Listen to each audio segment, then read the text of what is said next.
The Great Gatsby, Chapter 9. After 2 years, I remember the rest of that day, and that night, and the next day, only as an endless drill of police and photographers and newspapermen in and out of Gatsby's front door. A rope stretched across the main gate, and a policeman by it kept out the curious. But little boys soon discovered that they could enter through my yard, and there were always a few of them clustered open-mouthed about the pool. Someone with a positive manner, perhaps a detective, used the expression madman as he bent over Wilson's body that afternoon, and the adventitious authority of his voice set the key for the newspaper reports next morning. Most of those reports were a nightmare, grotesque, circumstantial, eager, and untrue. When Michaelis's testimony at the inquest brought to light Wilson's suspicions of his wife, I thought the whole tale would shortly be served up in racy pasquinade. But Catherine, who might have said anything, didn't say a word. She showed a surprising amount of character about it, too. Looked at the coroner with determined eyes under the corrected brow of hers, and swore that her sister had never seen Gatsby, that her sister was completely happy with her husband, that her sister had been into no mischief whatever. She convinced herself of it, and cried into her handkerchief as if the very suggestion was more than she could endure. So Wilson was reduced to a man deranged by grief, in order that the case might remain in its simplest form, and it rested there. But all this part of it seemed remote and unessential. I found myself on Gatsby's side and alone. From the moment I telephoned news of the catastrophe to West Egg Village, every surmise about him and every practical question was referred to me. At first, I was surprised and confused. Then, as he lay in his house and didn't move or breathe or speak hour upon hour, it grew upon me that I was responsible, because no one else was interested. Interested, I mean, with that intense personal interest to which everyone has some vague right at the end. I called up Daisy half an hour after we found him, called her instinctively and without hesitation. But she and Tom had gone away early that afternoon and taken baggage with them. Left no address? No. Say when they'd be back? No. Any idea where they are? How could I reach them? I don't know. I can't say. I wanted to get somebody for him. I wanted to go into the room where he lay and reassure him, I'll get somebody for you, Gatsby. Don't worry. Just trust me. I'll get somebody for you. Meyer Wolfshine's name wasn't in the phone book. The butler gave me his office address on Broadway, and I called information. But by the time I had the number, it was long after 5, and no one answered the phone. Will you ring again? I've rung them 5 times. It's very important. Sorry, I'm afraid no one's there. I went back to the drawing room and thought for an instant that they were chance visitors, all these official people who suddenly filled in. But as they drew back the sheet and looked at Gatsby with unmoved eyes, his protest continued in my brain. Look here, old sport, you've got to get somebody for me. You got to try hard. I can't go through this alone. Someone started to ask me questions, but I broke away and going upstairs looked hastily through the unlocked parts of his desk. He'd never told me definitely that his parents were dead, but there was nothing, only the picture of Dan Cody, a token of forgotten violence staring down from the wall. Next morning, I sent the butler to New York with a letter to Wolfsheim which asked for information and urged him to come out on the next train. That request seemed superfluous when I wrote it. I was sure he'd start when he saw the newspapers, just as I was sure there'd be a wire from Daisy before noon. But neither a wire nor Mr. Wolfsheim arrived. No one arrived except more police and photographers and newspaper men. When the butler brought back Wolfsheim's answer, I began to have a feeling of defiance, of scornful solidarity between Gatsby and me against them all. Dear Mr. Carraway, this has been one of the most terrible shocks of my life to me. I hardly can believe that it is true at all. Such a mad act as that man did should make us all think. I cannot come down now, as I am tied up in some very important business and cannot get mixed up in this thing now. If there's anything I can do a little later, let me know in a letter by Edgar. I hardly know where I am when I hear about a thing like this, and am completely knocked down and out. Yours truly, Meyer Wolfsheim. and then hasty addenda beneath. Let me know about the funeral, etc. Do not know his family at all. When the phone rang that afternoon and long distance said Chicago was calling, I thought this would be Daisy at last. But the connection came through as a man's voice, very thin and far away. This is Slagle speaking.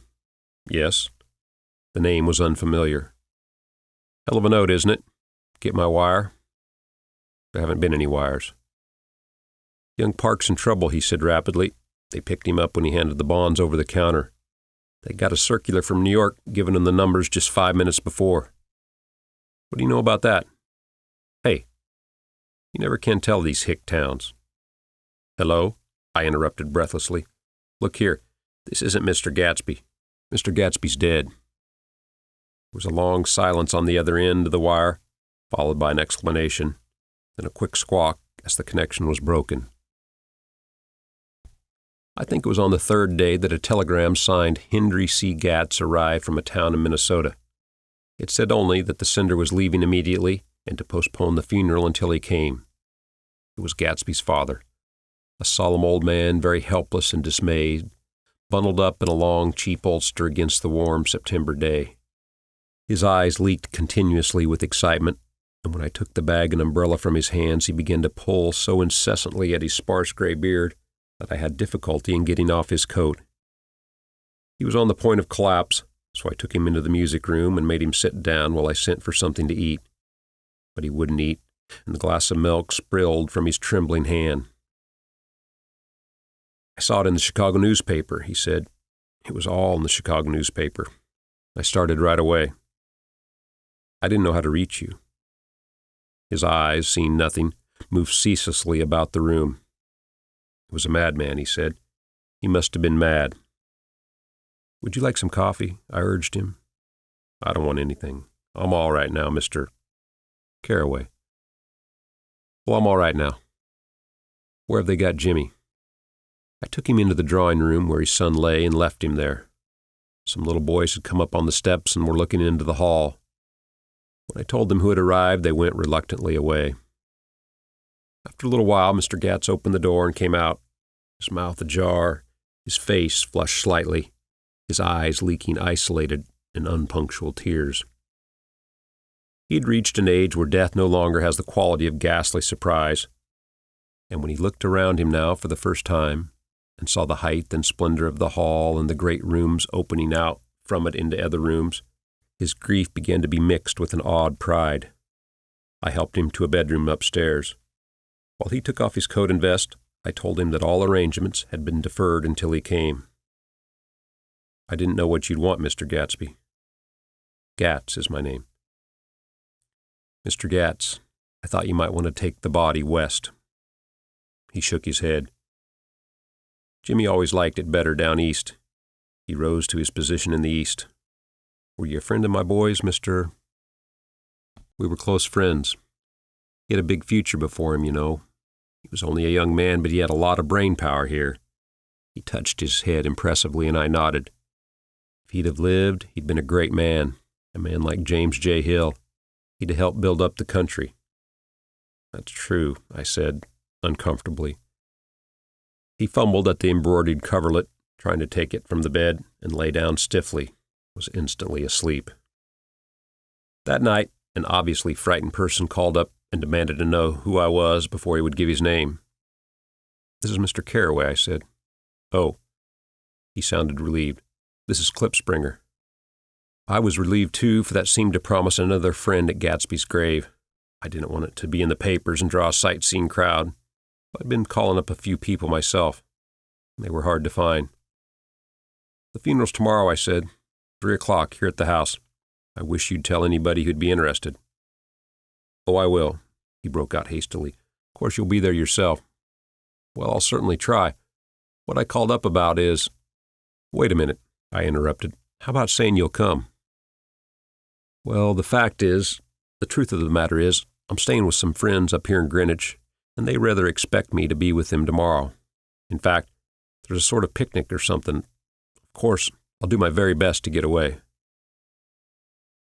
I ejaculated an unrestrained, huh? And he must have heard me, for he went on nervously. What I called up about was a pair of shoes I left there.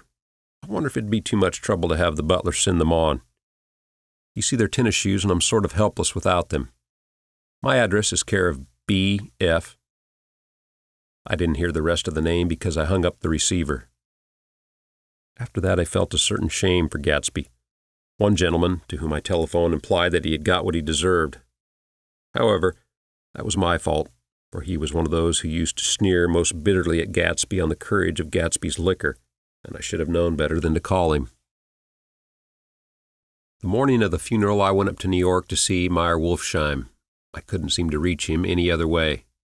The door that I had pushed open on the advice of an elevator boy was marked the Swastika Holding Company, and at first there didn't seem to be anyone inside, but when I'd shouted hello several times in vain, an argument broke out behind a partition, and presently a lovely Jewess appeared at an interior door and scrutinized me with black, hostile eyes. "Nobody's in," she said. "Mr. Wolfsheim's gone to Chicago." First part of this was obviously untrue, for someone had begun to whistle, the Rosemary, tunelessly inside. "Please say that Mr. Carraway wants to see him." "I can't get him back from Chicago, can I?"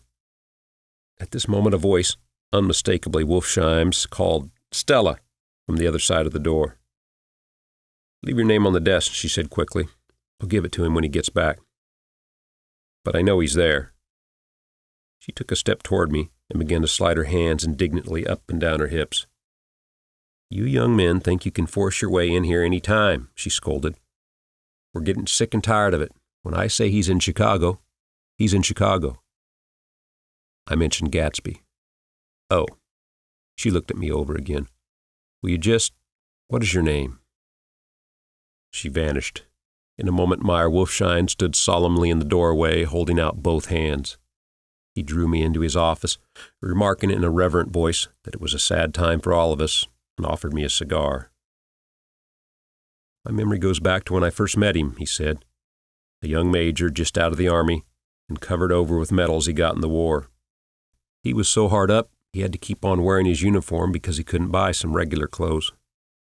First time I saw him was when he came into Weinbrenner's pool room at 42nd Street and asked for a job. He hadn't eaten anything for a couple days. 'Come on, have some lunch with me,' I said. He ate more than $4 worth of food in half an hour. 'Did you start him in business?' I inquired. 'Start him? I made him.' 'Oh.' I raised him up out of nothing, right out of the gutter. I saw right away he was a fine-appearing, gentlemanly young man. When he told me he was in Oxford, I knew I could use him good. I got him to join up in the American Legion and used to stand high there. Right off, he did some work for a client of mine up in Albany. We were so thick like that in everything. He held up two bulbous fingers, always together. I wondered if this partnership had included the World Series transaction in 1919. Now he's dead, I said after a moment. You were his closest friend, so I'll know you want to come to his funeral this afternoon. I'd like to come. Well, come then. The hair in his nostrils quivered slightly as he shook his head, his eyes filled with tears. I can't do it. Can't get mixed up in it, he said. There's nothing to get mixed up in. It's all over now. When a man gets killed, I never like to get mixed up in it in any way. I keep out. When I was a young man, it was different. If a friend of mine died, no matter how, I stuck with him to the end.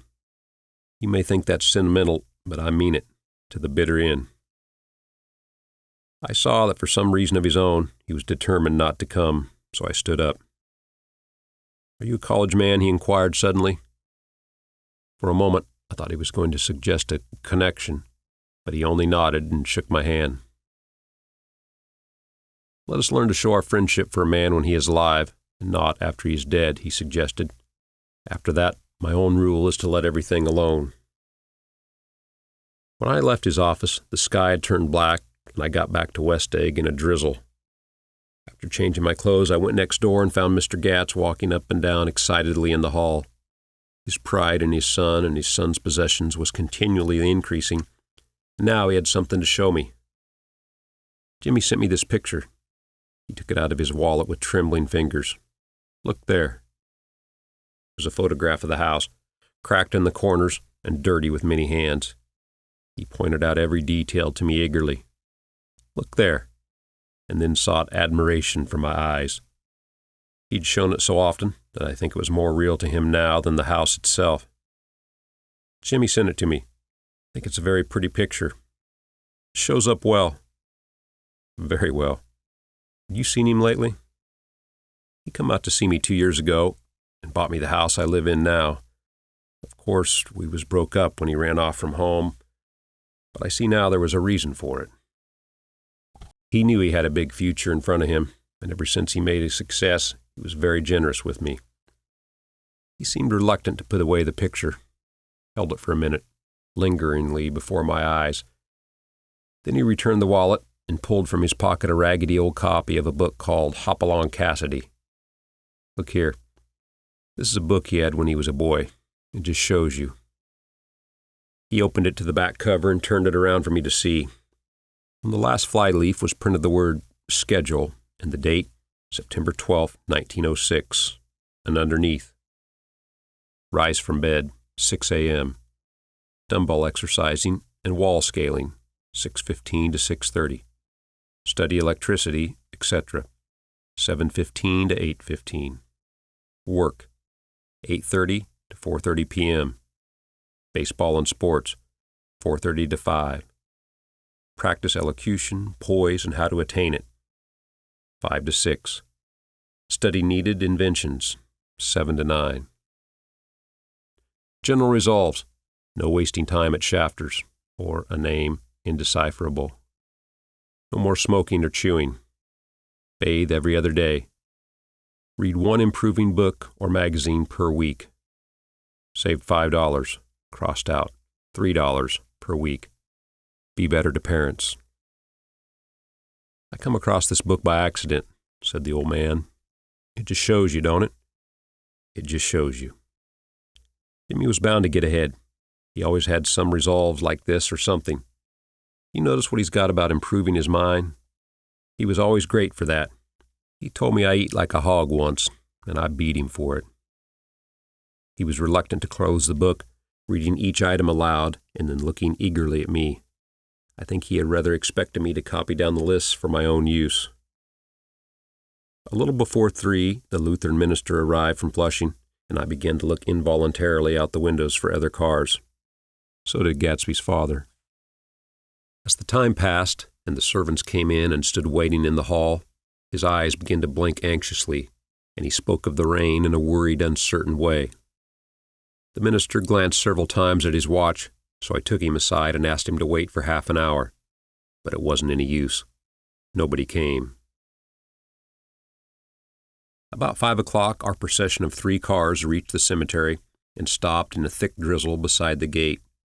First a motor hearse, horribly black and wet, then Mr. Gatz and the minister and I in the limousine, and, a little later, 4 or 5 servants and the postman from West Egg in Gatsby's station wagon, all wet to the skin. As we started through the gate into the cemetery, I heard a car stop, and then the sound of someone splashing after us over the soggy ground. I looked around. It was the man with owl-eyed glasses, whom I had found marveling over Gatsby's books in the library one night 3 months before. I'd never seen him since then. I don't know how he knew about the funeral or even his name. The rain poured down his thick glasses, and he took them off and wiped them to see the protecting canvas unrolled from Gatsby's grave. I tried to think about Gatsby then for a moment, but he was already too far away, and I could only remember, without resentment, that Daisy hadn't sent a message or a flower. Dimly I heard someone murmur, "Blessed are the dead that the rain falls on," and then the owl-eyed man said, "Amen to that," in a brave voice. We straggled down quickly through the rain to the cars. Owl Eyes spoke to me by the gate. "I couldn't get to the house," he remarked. Neither could anyone else. "Go on," he started. "Why, my God, they used to go there by the hundreds." He took off his glasses and wiped them again, outside and in. "The poor son of a bitch," he said.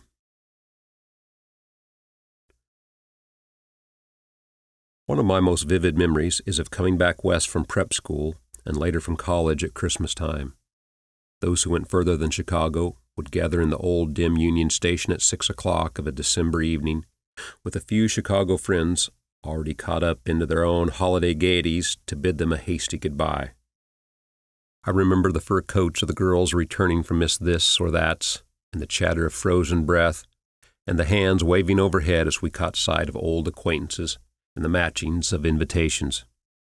Are you going to the Ordways, the Herseys, the Schultzes, and the long green tickets clasped tight in our gloved hands?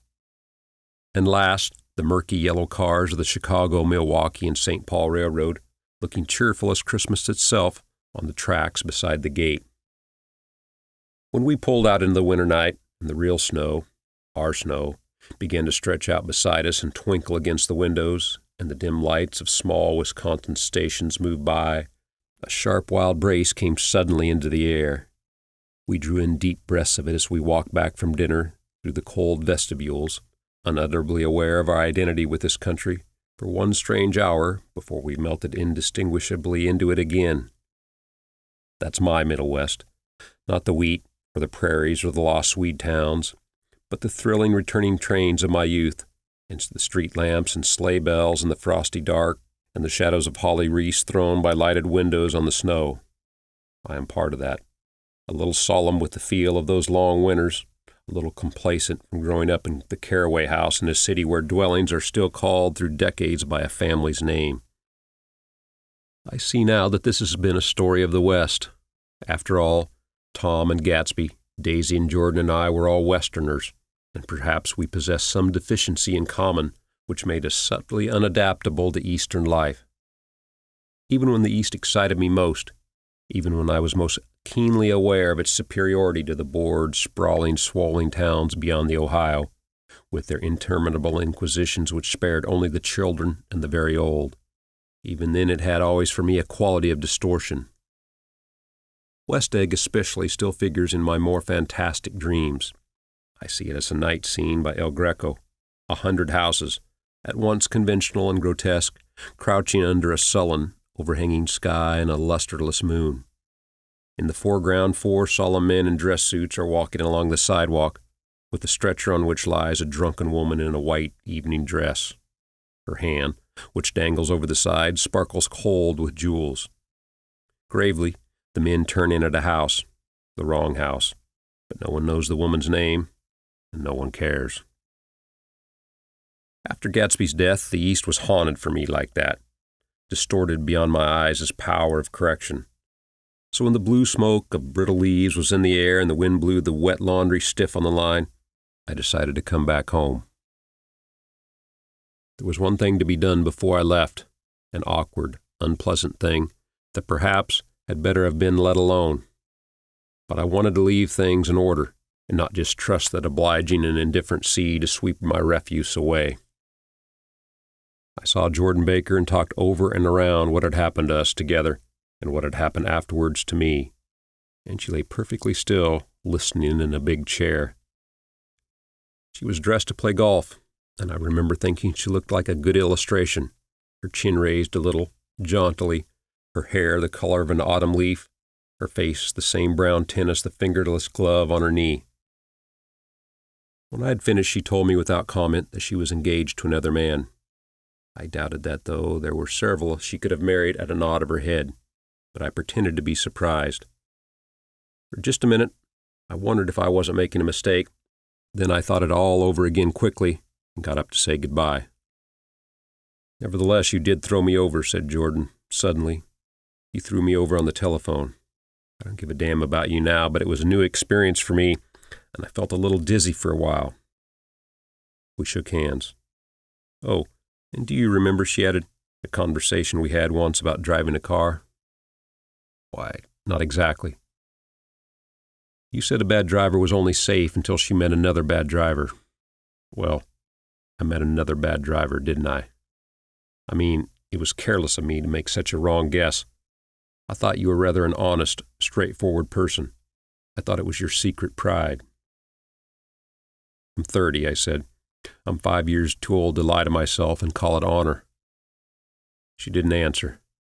Angry and half in love with her and tremendously sorry, I turned away. One afternoon in late October, I saw Tom Buchanan. He was walking ahead of me along Fifth Avenue in his alert, aggressive way, his hands out a little from his body as if to fight off interference, his head moving sharply here and there, adapting itself to his restless eyes. Just as I slowed up to avoid overtaking him, he stopped and began frowning into the windows of a jewelry store. Suddenly he saw me and walked back, holding out his hand.